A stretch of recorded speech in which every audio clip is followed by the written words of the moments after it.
Hello friends, स्वागत है आप सभी का हमारे इस यूट्यूब चैनल हिंदी साहित्य में। हम लोगों ने हिंदी भाषा एवं साहित्य का वस्तुनिष्ठ इतिहास, ये जो सरस्वती पांडे और गोविंद पांडे की पुस्तक है, इसका अध्ययन कर लिया था। इसमें से कि भाषा से संबंधित सभी बिंदुओं पर हम लोगों ने चर्चा कर ली थी। उसी से संबंधित आज हम लोग प्रश्नोत्तरी को देखेंगे। इसमें से जितने भी महत्वपूर्ण प्रश्न थे जो कि पिछली परीक्षा में या तो पूछे जा चुके हैं या फिर होने वाली परीक्षा में पूछे जा सकते हैं, परीक्षा की दृष्टि से महत्वपूर्ण है, उन सभी प्रश्नों को हम लोग इस वीडियो में देखेंगे। तो चलिए शुरू करते हैं। पहला प्रश्न है, भाषा शब्द की उत्पत्ति संस्कृत के किस धातु से हुई है? आप लोगों को जिन प्रश्नों का उत्तर पता हो कमेंट कर हमें जरूर बताएं। तो इसमें 4 ऑप्शन दिए गए हैं। ए है भाष, बी भाष, सी भाष, डी भाषा। तो इसका राइट आंसर हो जाएगा ऑप्शन नंबर सी, भाष। जो भाषा शब्द की उत्पत्ति है वो संस्कृत के भाष धातु से हुई है। अगला प्रश्न है, खड़ी बोली का दूसरा नाम है? ए मगही, बी कौरवी, सी हिंदुस्तानी, डी बघेली। इसका राइट आंसर होगा ऑप्शन नंबर बी, कौरवी। अगला प्रश्न देखते हैं फ्रेंड्स, अधिकतर भारतीय भाषाओं का विकास किस लिपि से हुआ है? ए शारदा, बी खरोष्टी, सी कुटिल, डी ब्राह्मी। तो इसका राइट आंसर हो जाएगा option number D, Brahmi. Brahmi लिपि से अधिकतर भारतीय भाषाओं का जो विकास है वो हुआ है। अगला प्रश्न है, उर्दू भाषा का संबंध किस लिपि से है? ए फारसी, बी रोमन, सी देवनागरी, डी गुरुमुखी। तो इसका राइट आंसर होगा ऑप्शन नंबर ए, फारसी। अगला प्रश्न देखते हैं, प्रथम प्राकृत किस भाषा को कहा जाता है? ए संस्कृत, बी अवहट्ट, सी अपभ्रंश, डी पाली। इसका राइट आंसर हो जाएगा ऑप्शन नंबर डी, पाली। पाली भाषा को जो है प्रथम प्राकृत कहा जाता है। देखते हैं फ्रेंड्स अगला प्रश्न, पूर्वी हिंदी किस अपभ्रंश से निकली है? ए सौरसेनी, बी महाराष्ट्री, सी मागधी, डी अर्धमागधी। इसका राइट आंसर हो जाएगा ऑप्शन नंबर डी, अर्धमागधी। जो पूर्वी हिंदी है वो अर्धमागधी अपभ्रंश से निकली है। अगला प्रश्न है, हिंदी शब्द किसका दिया हुआ है? ए आर्यों का, बी यूनानियों का, सी ईरानियों का, डी तुर्कों का। इसका राइट आंसर होगा ऑप्शन नंबर सी, ईरानियों का। अगला प्रश्न है, रिपोर्ताज में कौन सी भाषा है? ए अरबी, बी फारसी, सी फ्रांसीसी, डी अंग्रेजी। तो देखिए ये जो शब्द है कि ये किस भाषा का शब्द है, ऐसे प्रश्न जो है अक्सर सभी परीक्षाओं में पूछे जाते हैं जो परीक्षाएं हिंदी से संबंधित होती हैं। जो रिपोर्टाज शब्द है वो फ्रांसीसी भाषा का शब्द है। अगला देखते हैं, हिंदी साहित्य सम्मेलन प्रयाग की स्थापना कब हुई? ए 1910 ईस्वी में, बी 1915 ईस्वी में, सी 1920 ईस्वी में और डी 1925 ईस्वी में। इसका राइट आंसर हो जाएगा ऑप्शन नंबर ए, 1910 ईस्वी में हिंदी साहित्य सम्मेलन की प्रयाग में स्थापना हुई थी। अगला प्रश्न है, देवनागरी का सबसे पहले प्रयोग कहाँ हुआ? ये क्वेश्चन भी काफी ज्यादा इंपॉर्टेंट है और इसका आंसर आप लोगों को पता भी होगा। ए गुजरात के राजा जयभट्ट के शिलालेख में, बी अशोक के शिलालेख में, सी बड़ौदा नरेश ध्रुवराज की राजाज्ञाओं में, डी राष्ट्रकूट नरेश की राजाज्ञाओं में। इसका राइट आंसर हो जाएगा ऑप्शन नंबर ए, गुजरात के राजा जयभट्ट के शिलालेख में देवनागरी का सबसे पहले प्रयोग हमें देखने को मिलता है। अगला प्रश्न देखते हैं फ्रेंड्स, संविधान की 8वीं अनुसूची में उल्लिखित भारतीय भाषाओं की संख्या है? ए 14, बी 16, सी 17, डी 22। तो इसका राइट आंसर हो जाएगा ऑप्शन नंबर डी, 22। इस समय वर्तमान में जो संविधान में 8वीं अनुसूची में भाषाएं हैं, भारतीय भाषा उनकी संख्या 22 है, लेकिन शुरू में इसकी संख्या थी वो 14 थी और फिर बढ़ते बढ़ते इसमें अन्य भाषाओं को जोड़ दिया गया और ये वर्तमान में इनकी संख्या 22 हो गई।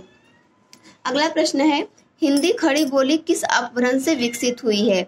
ए मागधी, बी अर्धमागधी, सी सौरसेनी, डी ब्राह्मण। तो इसका राइट आंसर हो जाएगा ऑप्शन नंबर सी, सौरसेनी।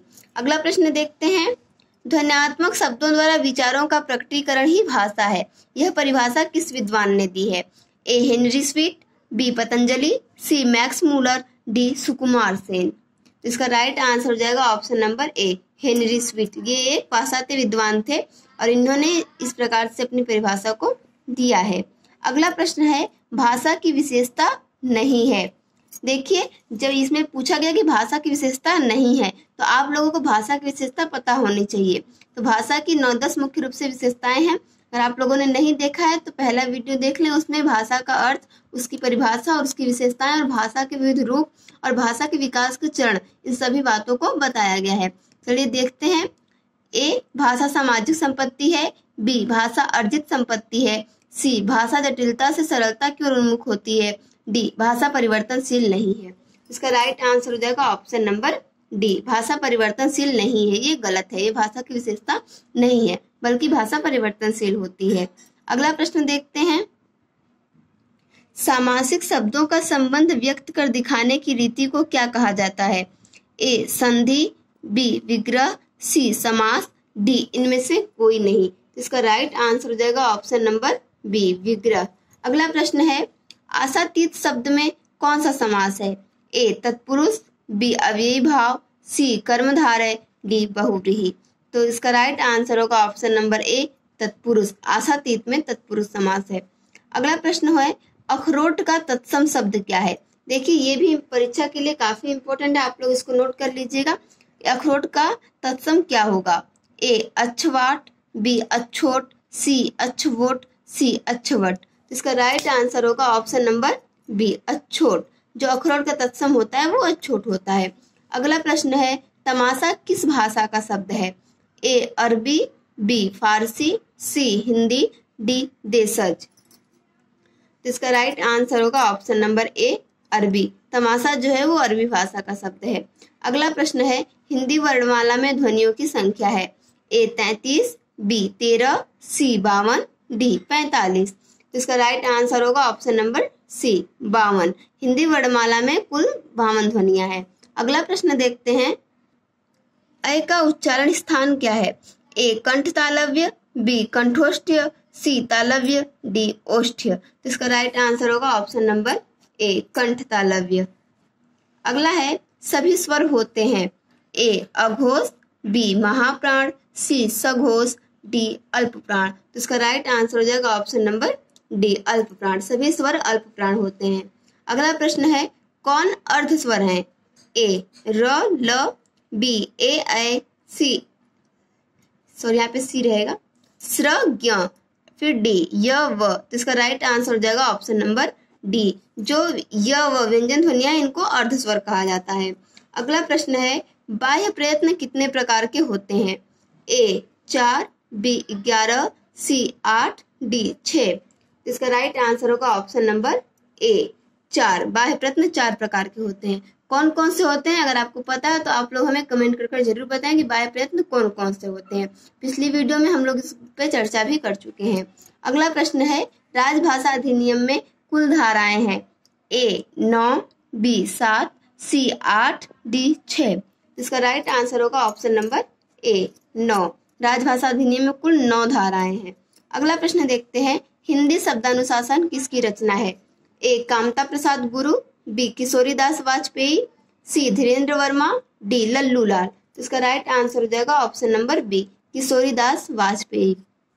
अगला प्रश्न देखते हैं फ्रेंड्स, हिंदू मग पर पाँव न राखो का जो बहुते हिंदी भाख्यो, इन पंक्तियों के रचयिता हैं? A, Noor Mohammad. B, Jayasi. C, Kabir. D, Tulsidas. इसका राइट आंसर हो जाएगा option number A, Noor Mohammad. और ये किस रचना से ली गई हैं? तो नूर मोहम्मद की रचना अनुराग बांसुरी, जिससे कि ये पंक्तियां ली गई हैं। अगला प्रश्न है, किस विद्वान ने सर्वप्रथम आर्य भाषाओं के अध्ययन की ओर भाषा वैज्ञानिकों का ध्यान आकृष्ट किया? A, William Jones. B, Grierson. C, Beames. D, Hoernle. तो इसका राइट आंसर हो जाएगा ऑप्शन नंबर डी, हार्नले ने सबसे पहले आर्य भाषाओं के अध्ययन के लिए भाषा वैज्ञानिकों का ध्यान आकृष्ट किया। अगला प्रश्न है, वाराणसी का बनारस रूप में विकास, ये किस चीज का उदाहरण है? ए, व्यंजन विपर्यय का। बी, व्यंजनागम का। सी, व्यंजन लोप का। डी, स्वर व्यंजनागम का। तो इसका राइट आंसर होगा ऑप्शन नंबर ए, व्यंजन विपर्यय का। अगला प्रश्न है, राजभाषा आयोग के प्रथम अध्यक्ष कौन थे? ए, बाल गंगाधर तिलक। बी, बाल गंगाधर खेर। सी, पुरुषोत्तम दास टंडन। डी, सी, राजगोपालाचारी। इसका राइट आंसर हो जाएगा ऑप्शन नंबर बी, बाल गंगाधर खेर राजभाषा आयोग के प्रथम अध्यक्ष थे। अगला प्रश्न है, भाषा की लघुतम स्वतंत्र एवं सार्थक इकाई को क्या कहते हैं? ए शब्द, बी वर्ण, सी ध्वनि, डी वाक्य। इसका राइट आंसर होगा ऑप्शन नंबर ए शब्द। भाषा की लघुतम और स्वतंत्र और सार्थक इकाई को शब्द कहा जाता है।